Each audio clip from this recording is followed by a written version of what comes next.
ಮರ್ಡರ್ಗಳನ್ನು ಮುಖ್ಯಮಂತ್ರಿಗಳು ಮಾಡಿದ್ದಾರೆ ಅಂತಕ್ಕಂಥ ಮಾತನ್ನು ಆ ವ್ಯಕ್ತಿ ಹೇಳಿದ್ದಾನೆ ಅಂತೇಳಿ ಭಾಳ ಜೋರಾಗಿ ಅವನನ್ನು ಯಾಕೆ ಅರೆಸ್ಟ್ ಮಾಡಲಿಲ್ಲ, ಸರ್ಕಾರ ಹೀಗಿದೆ ಹಾಗಿದೆ ಅಂತೆಲ್ಲ ಮಾತಾಡಿದರು. ಒಂದು ಸದನಕ್ಕೆ ಒಂದು ಮಾಹಿತಿ ಏನಂದರೆ, ಆ ವ್ಯಕ್ತಿ ಮಾತನಾಡಿರ್ತಕ್ಕಂಥದ್ದು ಮೇ 27, 2023. ಈಗ ಮಾತಾಡಿಲ್ಲ ಅವನು. ಬಹುಶಃ ಆಗ ನಮ್ಮ ಸರ್ಕಾರನೂ ಇರಲಿಲ್ಲ, ಆಗ ಚುನಾವಣೆಯ ಸಂದರ್ಭ ಅಂತ ಕಾಣಿಸುತ್ತೆ. 27 ಮೇ, ಆಗ ಇನ್ನೂ ಸರ್ಕಾರ ರಚನೆ ಆಗಿರಲಿಲ್ಲ. ಆ ಸಂದರ್ಭದಲ್ಲಿ ಆಡಿರ್ತಕ್ಕಂಥ ಮಾತು, ಅದನ್ನು ತಾವು ಅದು ಯಾಕೆ ಈಗ ಪ್ರಸ್ತಾಪ ಮಾಡಿದ್ರಿ ಅಂತ ನನಗೆ ಗೊತ್ತಿಲ್ಲ. ಅದರ ಉದ್ದೇಶ ಏನು, ಯಾಕೆ ತಾವು ಪ್ರಸ್ತಾಪ ಮಾಡಿದ್ರಿ ಅಂತೇಳಿ. ಹಂಗಂತೇಳಿ ಆ ವ್ಯಕ್ತಿಯನ್ನು ನಾವು ಬೇರೆ ಬೇರೆ ಮಾನ್ಯ ವಿರೋಧ ಪಕ್ಷದ ನಾಯಕರ ಗಮನಕ್ಕೆ ಸುಮಾರು 18 ಕೇಸ್ಗಳು ಆತನ ಮೇಲೆ ಇದ್ದದ್ದು. ಈಗಾಗಲೇ ಸುಮಾರು ಕೇಸ್ಗಳು ವಜಾ ಆಗಿದೆ, ಆದರೆ ಇನ್ನೂ ಕೂಡ ಭಾಳಷ್ಟು ಕೇಸ್ಗಳು ಅವ್ರ ಮೇಲೆ ಇದೆ ಅಂತಕ್ಕಂಥದ್ದು. ಅವ್ರ ಮೇಲೆ ಕ್ರಮ ತಗೊಳ್ಳೋದ್ರ ಬಗ್ಗೆ ಯಾವುದೇ ಕಾಂಪ್ರಮೈಸ್ ಇಲ್ಲ. ಅವ್ರ ಮೇಲೆ ಏನು ಕಾನೂನು ಪ್ರಕಾರ ಸೂಕ್ತವಾದ ಕ್ರಮ ತಗೋಬೇಕೋ ಮುಲಾಜಿಲ್ಲದೆ ನಿರ್ದಾಕ್ಷಿಣ್ಯವಾಗಿ ಕ್ರಮವನ್ನು ತೆಗೆದುಕೊಳ್ತೇವೆ. ಆದ್ದರಿಂದ ಸ್ವಲ್ಪ ವೆರಿಫಿಕೇಷನ್ ಮಾಡಿಕೊಂಡ್ರೆ ಯಾವ ಸಂದರ್ಭದಲ್ಲಿ ಯಾರು ಮಾತನಾಡಿದರು, ಅದು ಈ ಪ್ರಸ್ತಾಪ ಈಗ ಮಾಡೋದ್ರ ಉದ್ದೇಶ ಏನು ಅನ್ನೋದು ಸ್ವಲ್ಪ ತಿಳಿಸಿದರೆ ಭಾಳ ಸದನಕ್ಕೆ ಒಳ್ಳೆಯದಾಗುತ್ತೆ ಅಂಥೇಳಿ ನಾನು ಈ ಸಂದರ್ಭದಲ್ಲಿ ಹೇಳೋದಕ್ಕೆ ಬಯಸ್ತೇನೆ. ಅಲ್ಲ ಸರ್, 25 ವರ್ಷದ ಹಿಂದೆ ಅಲ್ಲಿ ಕೊಲೆ ಮಾಡಿ ಊತ ಹಾಕಿದ್ದಾರೆ ಅಂತ ಆತ ಮಾತಾಡಿದ್ದಾನೆ. ಅದನ್ನ ಈ ಸರ್ಕಾರ ತೆಗೆದುಕೊಂಡು ಈಗ 25 ವರ್ಷದಿಂದ ಹೇಳಿರೋದನ್ನ ಮಾಡಿರೋದನ್ನ ಈಗ ಮಾತಾಡ್ತಾನೆ. ಅವ್ನು ಹೇಳ್ತಾನೆ ಅಂದ್ರೆ ಸರ್ಕಾರ ಮತ್ತೆ 2 years ಹಿಂದೆ ಅಂತ ಹೇಳಿದ್ರೆ ಅವ್ರ ಮುಖ್ಯಮಂತ್ರಿ ಆಗ್ತಾ ತಕ್ಷಣನೇ ಅವ್ರು ಮಾತಾಡಿರೋಂಥದ್ದು. ಈಗ ಅವರ ಮೊನ್ನೆ ಚರ್ಚೆ ಆದಂಥ ರಿಪ್ಲೈ ಆಗಲಿ, ಉತ್ತರ ಕೊಡಲಿ, ಮತ್ತೆ ರಿಪ್ಲೈ ಆದ ನಂತರ ಬಿಲ್ ತಗೊಳ್ಳುವ. Bill okay.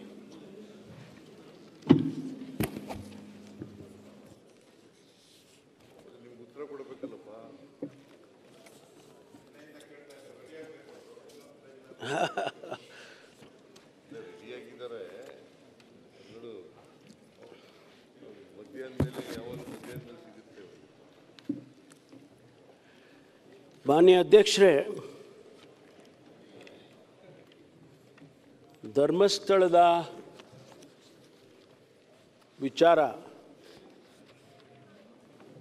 ಇವತ್ತು ಇಡೀ ದೇಶ ಗಮನಿಸ್ತಾ ಇದೆ.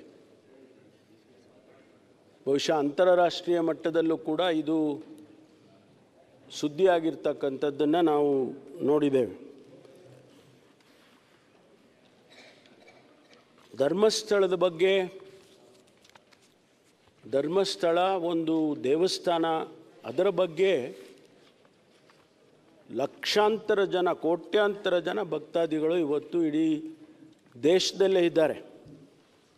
ಅದಕ್ಕೆ ಆದಂಥ ಒಂದು ಸ್ಥಾನ ಇದೆ, ಸಮಾಜದಲ್ಲಿ ಅದಕ್ಕೆ ಆದಂಥ ಒಂದು ಸ್ಥಾನ ಇದೆ. ಮತ್ತು ಅದರ ಚಟುವಟಿಕೆಗಳಿಗೂ ಕೂಡ, ಚಟುವಟಿಕೆಗಳ ಬಗ್ಗೆ ಕೂಡ ಸ್ಥಾನಮಾನಗಳು ಇವತ್ತು ಇಡೀ ದೇಶದಲ್ಲಿ ಆಗಿರ್ತಕ್ಕಂಥದ್ದು.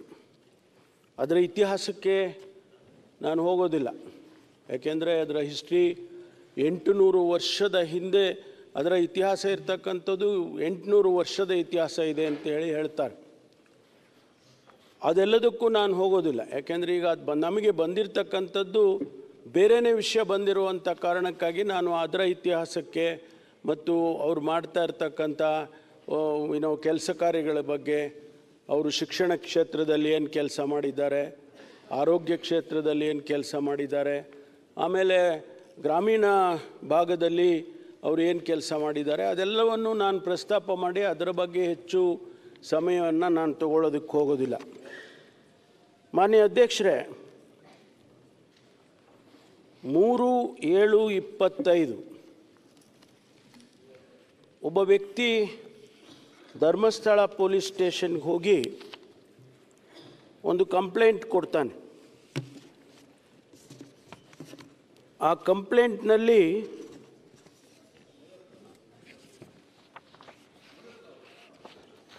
ಅವನು ಪ್ರಸ್ತಾಪ ಮಾಡಿರ್ತಕ್ಕಂಥ ವಿಷಯ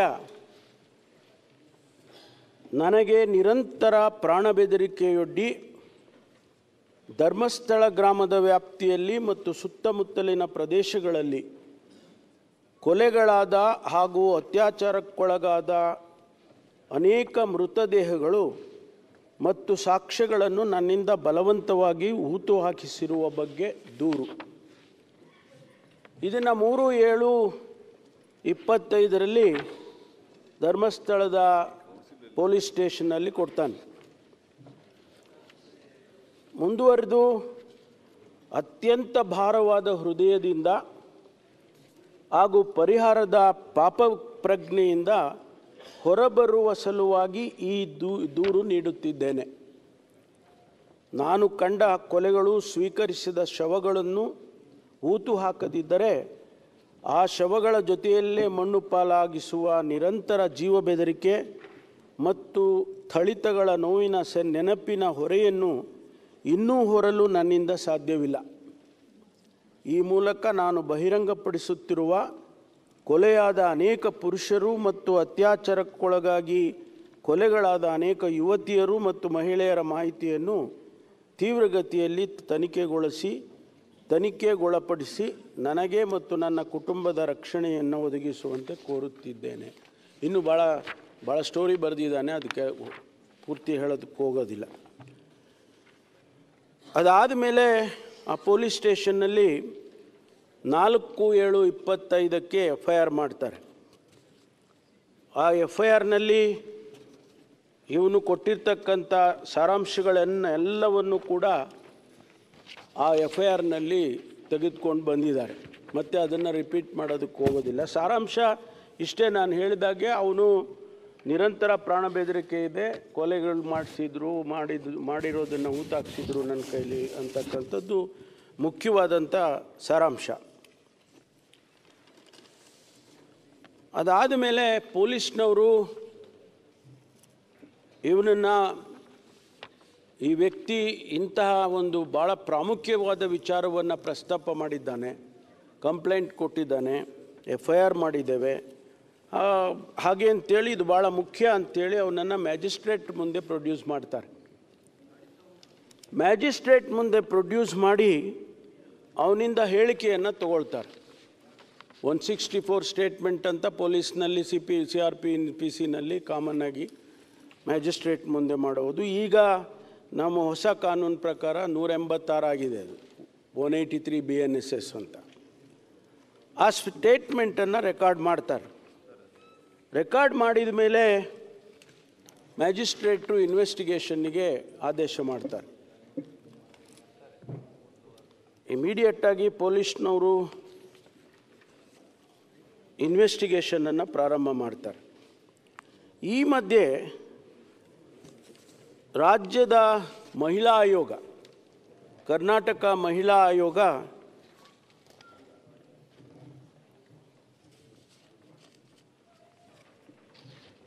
ರಾಜ್ಯದ ಮಹಿಳಾ ಆಯೋಗ ಅಧ್ಯಕ್ಷರು ಮಾನ್ಯ ಮುಖ್ಯಮಂತ್ರಿಗಳಿಗೆ ಒಂದು ಪತ್ರ ಬರೀತಾರೆ. ವಿಷಯ ಏನಪ್ಪ ಅಂತ ಹೇಳಿದರೆ, ಧರ್ಮಸ್ಥಳ ವ್ಯಾಪ್ತಿಯಲ್ಲಿನ ಸಾವಿನ ಪ್ರಕರಣಗಳಿಗೆ ಸಂಬಂಧಿಸಿದಂತೆ ವಿಶೇಷ ತನಿಖಾ ತಂಡ SITಯನ್ನು ರಚಿಸುವ ಬಗ್ಗಂತೆ ಕೋರಿ.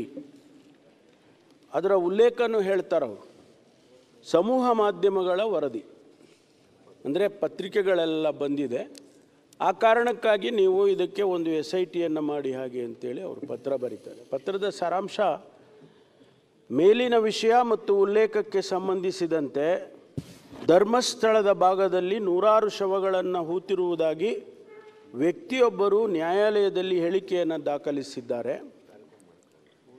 ದಿನಾಂಕ 12/7/25 ಟೈಮ್ಸ್ ನೌ ಮತ್ತಿತರ ಮಾಧ್ಯಮಗಳು ಮನುಷ್ಯರೊಬ್ಬರ ತಲೆಬುರುಡೆ ದೊರಕಿದ ಬಗ್ಗೆ ಹಾಗೂ ನಾಪತ್ತೆಯಾದ ವೈದ್ಯಕೀಯ ವಿದ್ಯಾರ್ಥಿನಿಯೊಬ್ಬರ ಕುಟುಂಬದವರ ಹೇಳಿಕೆಯ ವರದಿ ಪ್ರಸಾರವಾಗಿರುವುದನ್ನು ಆಯೋಗವು ಗಂಭೀರವಾಗಿ ಪರಿಗಣಿಸಿದೆ.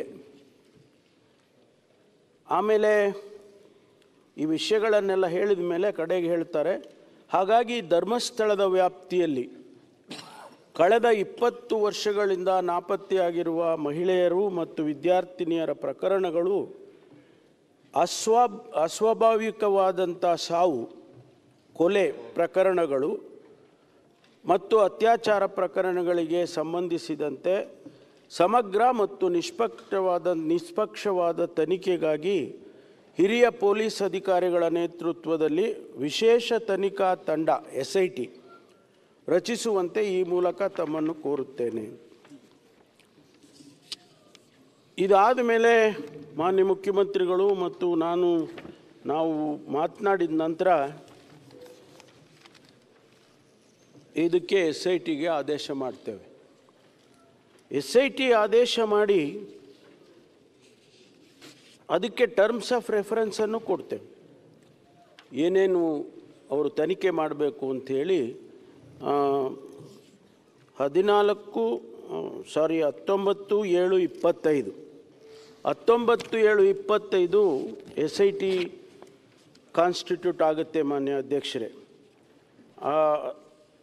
ಆ SITಯಲ್ಲಿ ಮಾನ್ಯ ಡಾಕ್ಟರ್ ಪ್ರಣವ್ ಮೊಹಂತಿ IPS ಮುಖ್ಯಸ್ಥರು, ಅವರು ಪೊಲೀಸ್ ಮಹಾನಿರ್ದೇಶಕರು, ಆಂತರಿಕ ಭದ್ರತಾ ವಿಭಾಗ, ಅನುಚೇತ್ ಅಂತಕ್ಕಂಥವರು ಉಪ ಪೊಲೀಸ್ ಮಹಾನಿರ್ದೇಶಕರು ನೇಮಕಾತಿ, ಅವರು ಸದಸ್ಯರು. ಆನಂತರ ಸೌಮ್ಯಲತಾ ಅಂತಕ್ಕಂಥವರು ಉಪ ಪೊಲೀಸ್ ಆಯುಕ್ತರು, ಜಿತೇಂದ್ರ ಕುಮಾರ್ ದಯಾಮ ಅಂತಕ್ಕಂಥವರು ಅವರು ಕೂಡ ಪೊಲೀಸ್ ಅಧೀಕ್ಷಕರು. ಇದರಲ್ಲಿ ಶ್ರೀಮತಿ ಸೌಮ್ಯಲತಾ ಅವರು ಪತ್ರ ಕೊಟ್ಟು ನನಗೆ ವೈಯಕ್ತಿಕ ಕಾರಣಕ್ಕಾಗಿ ನನಗೆ ಬೇಡ, ಬೇರೆಯವ್ರಿಗೆ ನೀವು ಮಾಡಿ ಅಂತ ಹೇಳ್ತಾರೆ. ಅದನ್ನು ಬದಲಾಯಿಸ್ತಾರೆ. ನಂತರ ಈ SIT ಅವರು ಏನು ಲೋಕಲ್ ಪೊಲೀಸ್ ಧರ್ಮಸ್ಥಳ ಪೊಲೀಸ್ನವರು ತನಿಖೆ ಪ್ರಾರಂಭ ಮಾಡಿದರು, ಅವರಿಂದ ಈ ಒಂದು ಕೇಸನ್ನು ಅವರು ವಹಿಸ್ಕೊಂಡು ಅವರು ಪ್ರಾರಂಭ ಮಾಡ್ತಾರೆ.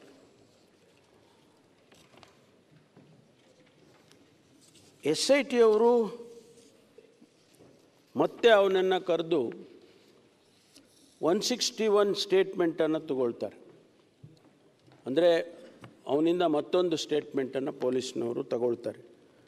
ಅದು ಬಿಫೋರ್ ದಿ ಪೊಲೀಸ್ ಆ ಸ್ಟೇಟ್ಮೆಂಟನ್ನು ರೆಕಾರ್ಡ್ ಮಾಡ್ಕೊಳ್ತಾರೆ. ಅದರಲ್ಲಿ ಅವನು ಹೇಳ್ತಾನೆ, ನಾನು ಇಂತಿಂಥ ಕಡೆ ಎಲ್ಲ ನಾನು ಹೂತಾಕಿದ್ದೆ, ಶವಗಳನ್ನು ಇಂತಿಂಥ ಸ್ಥಳದಲ್ಲಿ ನಾನು ಹೂತಾಕಿದ್ದೆ ಅಂತೇಳಿ ಹೇಳ್ತಾನೆ. ಆಗ ಅವರು ಅದನ್ನು ಮ್ಯಾಪ್ ಮಾಡ್ಕೊಳ್ತಾರೆ. ಮ್ಯಾಪ್ ಮಾಡಿಕೊಂಡು ಎಲ್ಲೆಲ್ಲಿ ಯಾವ್ಯಾವ ಸ್ಥಳದಲ್ಲಿ ಹೂತಾಕಿದ್ದಿದ್ದು ಅಂತ ಅವನು ಹೇಳಿದ್ದಾನೆ, ಅದನ್ನೆಲ್ಲ ಮ್ಯಾಪ್ ಮಾಡ್ಕೊಳ್ತಾರೆ. ಅದು ಆ ಮ್ಯಾಪ್ ಮಾಡ್ಕೊಂಡ ಮೇಲೆ ಆ ಸ್ಥಳಗಳನ್ನು ಎಕ್ಸ್ಯೂಮ್ ಮಾಡೋದಕ್ಕೆ, ಬಾಡಿಗಳಿದೆ ಅಂತ ಉದ್ದೇಶ ಇಟ್ಕೊಂಡು ಅದನ್ನು ಎಕ್ಸ್ಯೂಮ್ ಮಾಡೋದಕ್ಕೆ ಸಬ್ ಡಿವಿಷನ್ ಮ್ಯಾಜಿಸ್ಟ್ರೇಟೇ ಮಾಡಬೇಕು. ಅದನ್ನು ಪೊಲೀಸ್ನವರು ಕೂಡ ಮಾಡೋದಕ್ಕೆ ಆಗೋದಿಲ್ಲ. ಹಾಗಾಗಿ ಎಕ್ಸಿಕ್ಯೂಟಿವ್ ಮ್ಯಾಜಿಸ್ಟ್ರೇಟು, ಅಸಿಸ್ಟೆಂಟ್ ಕಮಿಷನರ್ ಇರ್ತಾರೆ, ಅವರ ನೇತೃತ್ವದಲ್ಲಿ ಎಕ್ಸುಮೇಷನ್ ಪ್ರಾರಂಭ ಆಗುತ್ತೆ. ಮಾನ್ಯ ಅಧ್ಯಕ್ಷರೇ, ಇಲ್ಲಿವರೆಗೆ ಸುಮಾರು ನಾನು ಸಂಖ್ಯೆಗಳನ್ನು ಹೇಳೋದಕ್ಕೆ ಹೋಗಲ್ಲ, ಯಾಕೆಂದರೆ ಅದು ಇನ್ನೂ ಕೂಡ ಅಧಿಕೃತವಾಗಿ ನಮಗೆ ಬರಬೇಕಾಗ್ತದೆ. ಎಕ್ಸುಮೇಷನ್ ಪ್ರಾರಂಭ ಮಾಡ್ತಾರೆ. ಸುಮಾರು ಜಾಗಗಳಲ್ಲಿ ಅದೆಲ್ಲವನ್ನು ತೆಗೆದಾಗ 2 ಜಾಗಗಳಲ್ಲಿ ಒಂದರಲ್ಲಿ ಅಸ್ಥಿಪಂಜರ ಸಿಕ್ಕುತ್ತೆ. ಅದನ್ನು ತೆಗೆದುಕೊಂಡು FSLಗೆ ಕೊಡ್ತಕ್ಕಂಥ ಕೆಲಸವನ್ನು, ಅಲ್ಲಿ ಸಾಯಿಲ್ ಸ್ಯಾಂಪಲ್ ಇರ್ಬೋದು, ಆ ಬೋನ್ಸ್ ಇರ್ಬೋದು, ಅಲ್ಲಿ ಸಿಕ್ಕಿದಂಥ ಯಾವುದೇ ಮೆಟೀರಿಯಲ್ ಎಲ್ಲವನ್ನು ಕೂಡ ಅವರು ಸ್ಯಾಂಪಲ್ ಕಲೆಕ್ಟ್ ಮಾಡಿಕೊಂಡು FSLಗೆ ಕಳಿಸ್ಕೊಡ್ತಾರೆ.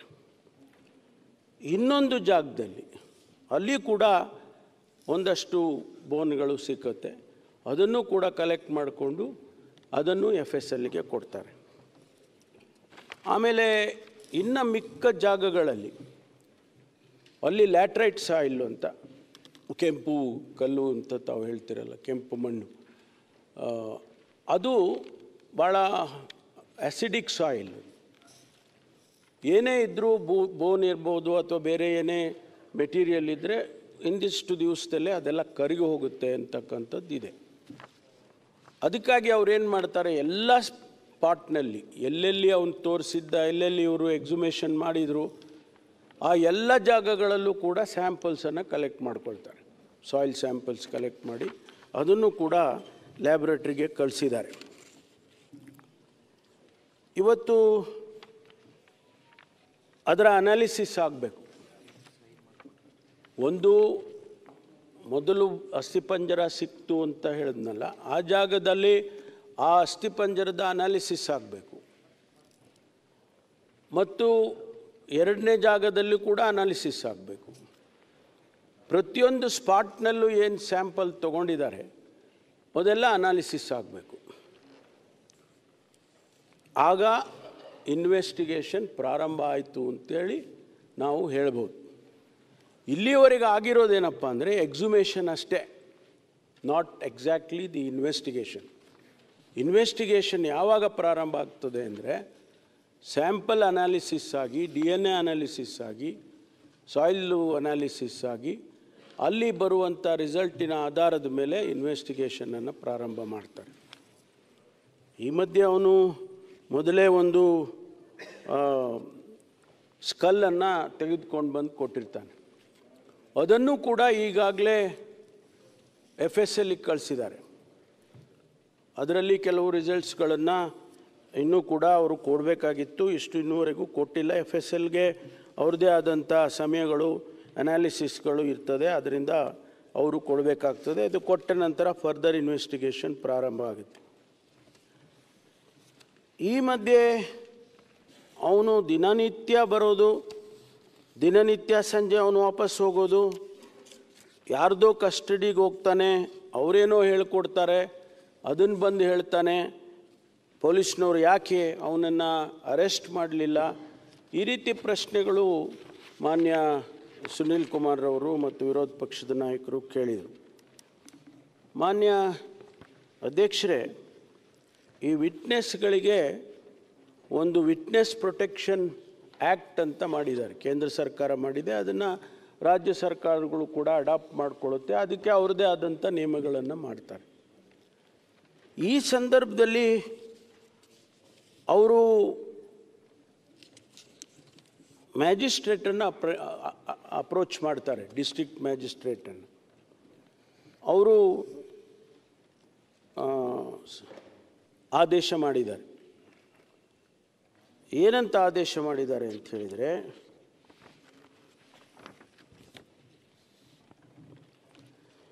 ಅದಕ್ಕೊಂದು ಸಮಿತಿ ಇದೆ, ಪ್ರಿನ್ಸಿಪಲ್ ಡಿಸ್ಟ್ರಿಕ್ಟ್ ಕೋರ್ಟ್ ಅಧ್ಯಕ್ಷತೆಯಲ್ಲಿ ಒಂದು ಸಮಿತಿ ಮಾಡಿದ್ದಾರೆ. ಆ ಸಮಿತಿ ಪೊಲೀಸ್ ಸೂಪರಿಂಟೆಂಡೆಂಟ್ ಇರ್ತಾರೆ, ಮೆಂಬರ್ ಸೆಕ್ರೆಟರಿ ಆಗಿ ಒಬ್ಬ ಪಬ್ಲಿಕ್ ಪ್ರಾಸಿಕ್ಯೂಟರ್ ಇರ್ತಾರೆ.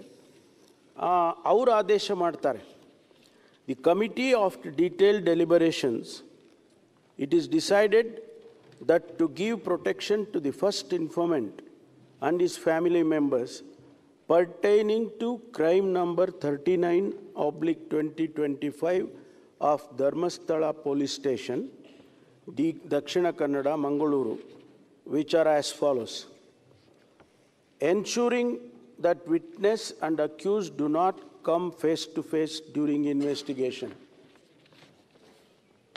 ಎರಡನೇದು, monitoring of mail and telephone calls if the first informant and his family members consented. ಮೂರನೇದು, installation of security devices in the residence of the first informant such as CCTV and alarms. 4, concealment of identity of the first informant by referring to him as English alphabet V. ಅವನ ಹೆಸರನ್ನು V ಅಂತ ಅವರೇ ಮಾಡ್ತಾರೆ. Herein afterwards, the first informant has to be referred as V. 5ನೇದು, emergency contact persons for the first informant to be furnished by we. 6. Regular patrolling around the house of we. 7. Temporary change of residence to a relative's house or a nearby town if we is consented. Escort to and from the police station and court. Allowing a support person to remain present during the recording the statement by the police. The remaining protection measures will be considered at the subsequent stage if necessary arises. The above said protection measures will be in force for 60 days from today unless the situation of urgency arises to conduct the next committee meeting.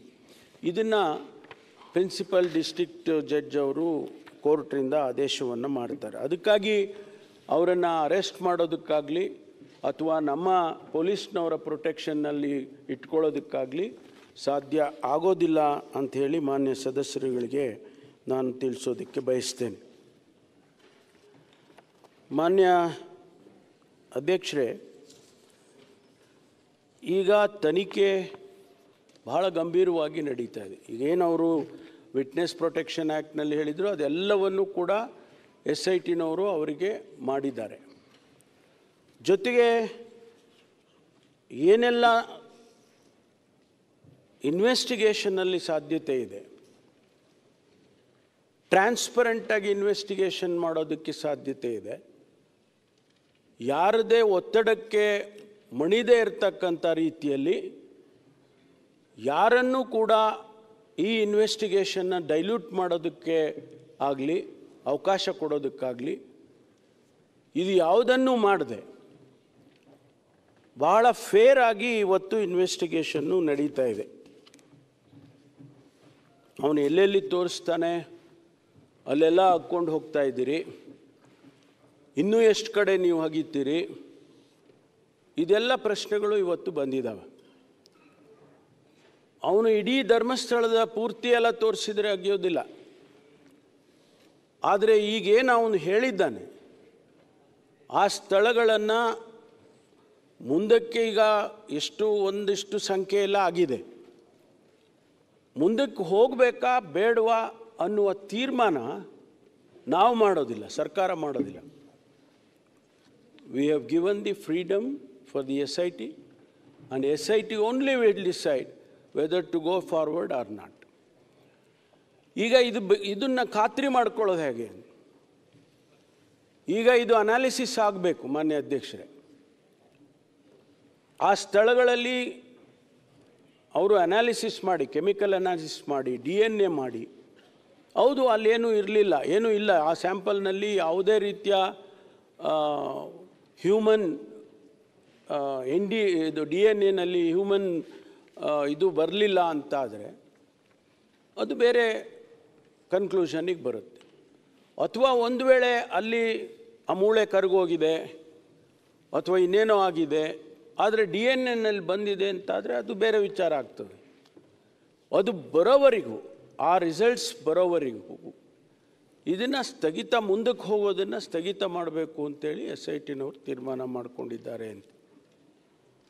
ಆ results ಬರಬೇಕು, ಆ ರಿಸಲ್ಟ್ಸಿಗೆ ನಾವು ಕಾಯಬೇಕಾಗ್ತದೆ. ಅದಾದ ಮೇಲೆ ಮುಂದಕ್ಕೆ investigation ಮುಂದುವರಿಯುತ್ತೆ ಅಂತಕ್ಕಂಥದ್ದನ್ನು ನಾನು ಸದನ ಕ್ರಮಕ್ಕೆ ತಮ್ಮ ಮೂಲಕ ತರೋದಕ್ಕೆ ಬಯಸ್ತೇನೆ.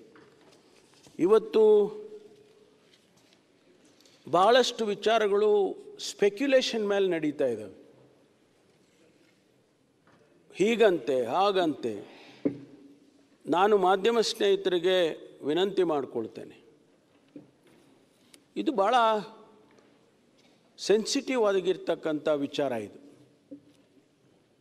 ರಾಜ್ಯದ ಜನತೆ, ಲಕ್ಷಾಂತರ ಕೋಟ್ಯಾಂತರ ಜನ ಭಕ್ತಾದಿಗಳು ಆ ಒಂದು ಧರ್ಮಸ್ಥಳಕ್ಕೆ ನಡ್ಕೊಳ್ತಾ ಇರ್ತಕ್ಕಂಥ ಅವ್ರ ಮನಸ್ಸಲ್ಲಿ ಕೂಡ ಏನೋ ಆತಂಕ ಇದೆ, ಎಲ್ಲೋ ಒಂದು ಡೌಟ್ ಬಂದಿದೆ.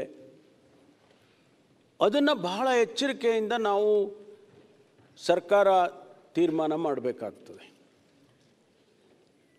ಭಾಳಷ್ಟು ಜನ ಇದನ್ನು ಸ್ಪೆಕ್ಯುಲೇಟ್ ಮೇಲೆ ಬರೀತಾರೆ, ಪತ್ರಿಕೆಯಲ್ಲಿ ಬರೀತಾರೆ, ಮಾಧ್ಯಮದಲ್ಲಿ ತೋರಿಸ್ತಾರೆ. ಸೆಕೆಂಡಿಗೂ ಕೂಡ ವಿಚಾರಗಳನ್ನು ಬೇರೆ ಬೇರೆ ರೀತಿಯಲ್ಲಿ ಮಾಡ್ತಕ್ಕಂಥದ್ದನ್ನು ನೋಡ್ತಾ ಇದ್ದೇವೆ ಕಳೆದ 10, 15, 20 ದಿವಸದಿಂದ. ಇದು ಆಗಬಾರ್ದು.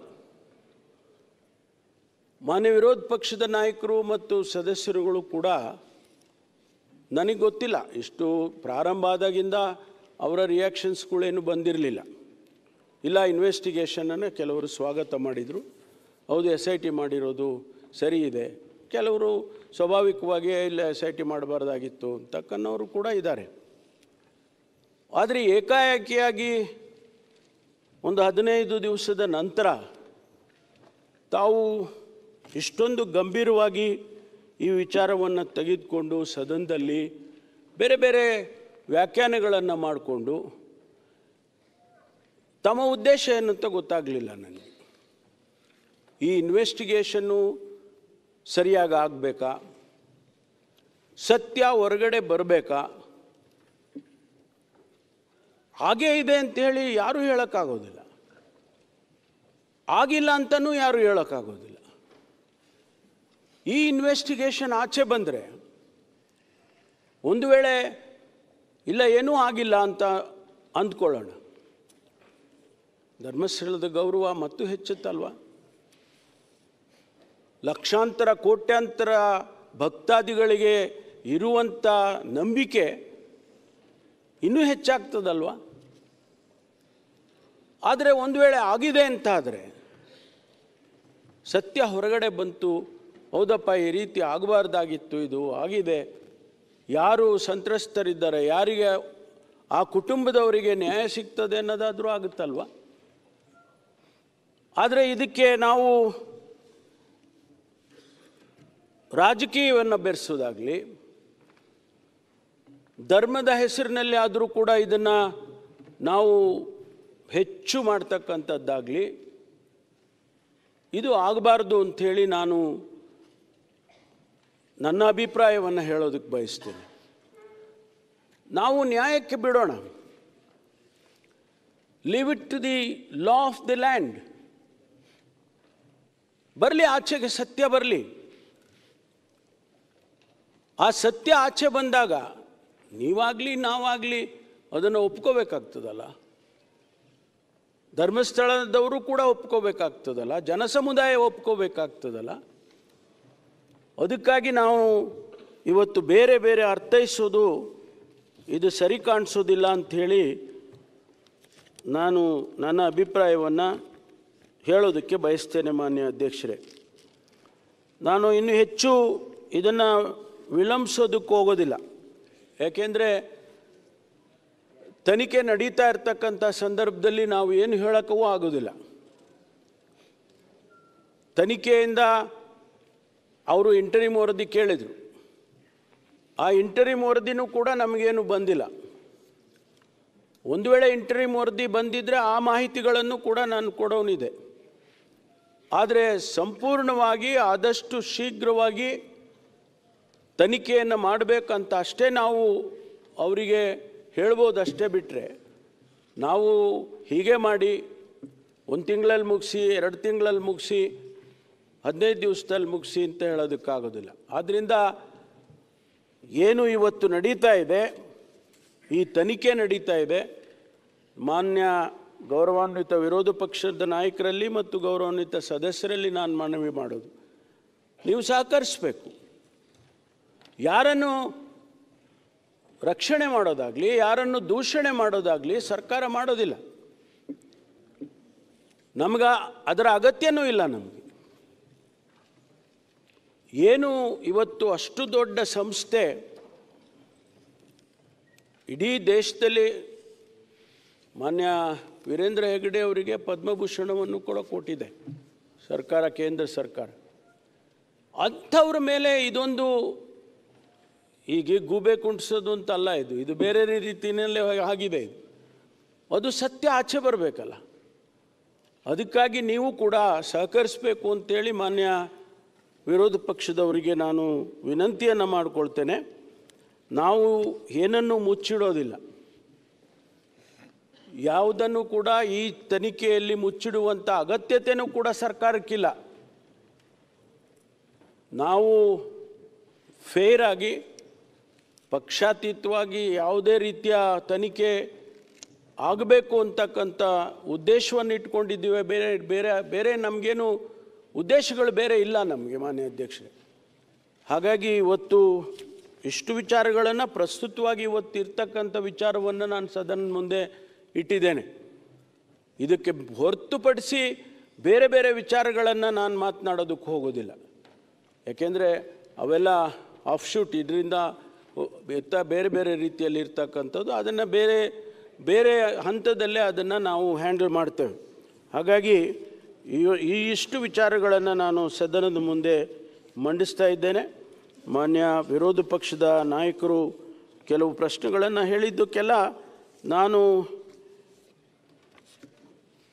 ವಸ್ತುಸ್ಥಿತಿಯನ್ನು ನಾನು ಸದನದ ಮುಂದೆ ಇಟ್ಟಿದ್ದೇನೆ. ಹಾಗಾಗಿ ಮಾನ್ಯ ಸುನೀಲ್ ಕುಮಾರ್ರವರು, ಮಾನ್ಯ ಗೌರವಾನ್ವಿತ ಸದಸ್ಯರು ಇದನ್ನು ಪ್ರಸ್ತಾಪ ಮಾಡಿದರು. ಬಹುಶಃ ಅವರಿಗೆ ಇದರಿಂದ ಸಮಾಧಾನ ಆಗುತ್ತೋ ಇಲ್ಲೋ ಗೊತ್ತಿಲ್ಲ. ವಸ್ತುಸ್ಥಿತಿಯನ್ನು ಮುಂದಿಟ್ಟಿದ್ದೇನೆ. ಯಾಕೆಂದರೆ ಇದರಲ್ಲಿ ಏನೋ ಮುಚ್ಚಿಡುತ್ತೆ ಸರ್ಕಾರ, ಏನೋ ಬೇರೆ ರೀತಿಯಲ್ಲಿ ಇದನ್ನು ತೆಗೆದುಕೊಂಡು ಹೋಗ್ತಾ ಇದ್ದಾರೆ, ಯಾರದೋ ಒತ್ತಡಕ್ಕೆ ಮಣಿದಿದ್ದಾರೆ. SIT ಹ್ಯಾಗ್ ಫಾರಮ್ ಆಯಿತು ಅಂತ ನಾನು ಹೇಳಿದೆ. SIT ಯಾರೋ ಒತ್ತಡಕ್ಕೆ ಮಣಿದೆ SIT ಮಾಡಲಿಲ್ಲ ನಾವು. SIT ಅಲ್ಲಿನ ಪರಿಸ್ಥಿತಿ, ಆ ಸ್ಥಳೀಯ ಪೊಲೀಸರು ಧರ್ಮಸ್ಥಳದ ಪೊಲೀಸ್ ಸ್ಟೇಷನ್ನಲ್ಲಿ ಇನ್ವೆಸ್ಟಿಗೇಷನ್ ಮಾಡೋದಕ್ಕೆ ಸಾಮರ್ಥ್ಯ ಇರೋದಿಲ್ಲ. ಭಾಳಷ್ಟು ಟೆಕ್ನಾಲಜಿ ಇನ್ವಾಲ್ವ್ ಆಗಿದೆ. DNA ಅನಾಲಿಸಿಸ್ ಮಾಡಬೇಕು, ಸಾಯಿಲ್ ಅನಾಲಿಸಿಸ್ ಮಾಡಬೇಕು, ತದನಂತರ ಬರುವಂಥ ಇನ್ವೆಸ್ಟಿಗೇಷನ್ನು. ಅನಾಲಿಸಿಸ್ ಅಲ್ಲಿಗೆ ಮುಗ್ದೋಗೋದಿಲ್ಲ ಮಾನ್ಯ ಅಧ್ಯಕ್ಷರೇ. ಅನಾಲಿಸಿಸ್ ಆದಮೇಲೆ ಬರುತ್ತೆ ಇನ್ವೆಸ್ಟಿಗೇಷನ್. ಒಂದು ವೇಳೆ ಅಲ್ಲಿ ಒಂದು ಜಾಗದಲ್ಲಿ ಈಗ ಬೋನ್ ಸಿಕ್ಕಿದೆ ಅಂತ ಹೇಳಿದೆ ನಾನು. ಆ ಬೋನ್ ಯಾರ್ದು, ಎಲ್ಲಿಂದ ಬಂತು ಆ ಬೋನು, ಆ ಅಸ್ಥಿಪಂಜರ ಯಾವ ಸ್ಥಿತಿಯಲ್ಲಿ ಅವರು ಹೂತಾಕಿದ್ರು, ಅದು ಮರ್ಡರ್ ಆಗಿತ್ತಾ, ನ್ಯಾಚುರಲ್ ಆಗಿತ್ತಾ, ಹೂತವ್ರು ಯಾರು, ಇಷ್ಟು ಬೇರೆ ಬೇರೆ ವಿಚಾರಗಳೆಲ್ಲ ಇನ್ವೆಸ್ಟಿಗೇಷನ್ಗೆ ಶುರುವಾಗ್ತವೆ ಈ ಅನಾಲಿಸಿಸ್ ಬಂದ ಮೇಲೆ. ಆದ್ದರಿಂದ ನಾವು ಯಾವುದೇ ಒತ್ತಡಕ್ಕೆ ಮಣಿದಿಲ್ಲ. ಆ ಕಾರಣಕ್ಕಾಗಿ SIT ಮಾಡಬೇಕಾಯ್ತು ವಿನಃ ಆ ಪೊಲೀಸ್ ಸ್ಟೇಷನ್ನಲ್ಲಿ ಅವರು ಹ್ಯಾಂಡಲ್ ಮಾಡೋದಕ್ಕಾಗೋದಿಲ್ಲ ಅಂತೇಳಿ, ಜೊತೆಗೆ ಮಹಿಳಾ ಆಯೋಗದವರು ರಿಕ್ವೆಸ್ಟ್ ಮಾಡಿದರು. ಅದನ್ನು ನಾನು ಪ್ರಸ್ತಾಪ ಮಾಡಿದ್ದೇನೆ. ಆದ್ದರಿಂದ ಯಾವುದೇ ಕಾರಣಕ್ಕೂ ಕೂಡ ಇದರಲ್ಲಿ ಯಾವ ಕಾಂಪ್ರಮೈಸು ಕೂಡ ನಾವು ಮಾಡಿಕೊಳ್ಳೋದಿಲ್ಲ. ಸತ್ಯವನ್ನು ಹೊರಗೆ ತರ್ತೇವೆ. ಸತ್ಯ ಹೇಳಿದೆ 164 ಸ್ಟೇಟ್ಮೆಂಟಲ್ಲಿ ಅವರು ಏನು ಹೇಳಿದ್ದಾರೆ ಅವೆಲ್ಲವನ್ನು ವೆರಿಫೈ ಮಾಡ್ತಾ ಇದ್ದೇವೆ. ಒಂದೊಂದಾಗಿ ಅವರು ಹೇಳಿದ ಪ್ರತಿಯೊಂದು ವಿಚಾರವನ್ನು ಕೂಡ ಇವತ್ತು ನಾವು ಅದನ್ನು ಇನ್ವೆಸ್ಟಿಗೇಷನ್ ಮಾಡ್ತಕ್ಕಂಥ ಕೆಲಸವನ್ನು ನಾವು ಮಾಡ್ತೇವೆ ಅಂತಕ್ಕಂಥ ಮಾತನ್ನು ಹೇಳಿ ಸಮಯ ಕೊಟ್ಟಿದ್ದಕ್ಕಾಗಿ ನಮಗೆ ಧನ್ಯವಾದಗಳನ್ನು ಹೇಳಿ ನಾನು ಮಾತು ಮುಗಿಸ್ತೇನೆ. ಪ್ರತಿಪಕ್ಷ ನಾಯಕರು. ಅಧ್ಯಕ್ಷರೇ, ನಾನು